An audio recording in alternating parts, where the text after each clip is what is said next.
제21대 총선이 120일 앞으로 다가왔습니다. 오늘부터 예비 후보자 등록이 시작되는데요. 주요 선거 일정을 비롯해 이번 선거 전반에 대해서 취재 기자와 얘기 나눠보겠습니다. 자, 엄정규 기자 어서 오시죠. 오늘부터 예비 후보 등록이 시작됐습니다. 그런데 여전히 국회는 혼란스러운 모습입니다. 네, 가장 큰 문제는 선거를 치를 기본적인 룰조차 아직 결정되지 않았다는 점입니다. 예. 패스트트랙에 올라간 선거법을 두고 여야가 여전히 대립 중인데요. 예비 후보자 등록일인 오늘 국회에서 선거법 처리를 시도한다고 하니 결과를 지켜봐야 할 것 같습니다. 네. 하지만 이후에도 선거구 획정 절차가 남아있으니 최종 확정에는 시간이 더 걸릴 전망입니다. 네. 문제는 이런 상황이 매번 반복된다는 거죠.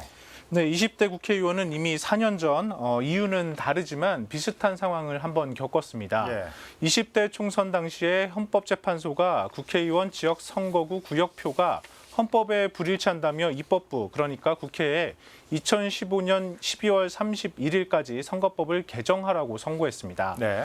그런데 그때도 여야 합의가 불발되면서 2016년 1월 1일부로 전국의 선거구가 사라지는 웃지 못할 상황까지 벌어졌습니다.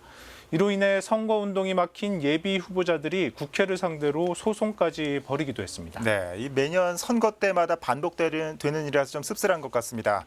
자, 지금 중앙 상황 말씀해 주셨지만 아무래도 이 중앙의 이슈가 표심을 자극할 것 같은데 엄 기자는 어떻게 전망하십니까? 네, 앞서 말씀드린 것처럼 워낙 중앙의 이슈가 넘쳐나다 보니까 네. 이번 선거에서 지역 문제는 묻히는 것 아닌가라는 우려가 있습니다. 정책이나 공약보다는 국정 동력을 더한다거나 아니면 정권 심판론 등 이런 것들이 득세할 가능성이 크기도 한 것이 사실이죠. 예. 하지만 분명한 것은 국회의원은 지역 주민들의 한 표 한 표가 당선을 좌우한다는 점이고 후보들 역시 지역 공약을 들고 나와 유권자들에게 지지를 호소한다는 점입니다. 예.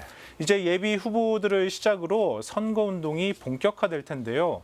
서울 경기 케이블 TV는 앞으로 다양한 선거 방송을 통해 후보들의 공약이나 자질 등을 유권자들이 충분히 검증할 수 있도록 관련 정보 지속적으로 전달해 드리겠습니다. 네, 마지막으로 앞으로 주요 선거 일정 짚어주실까요?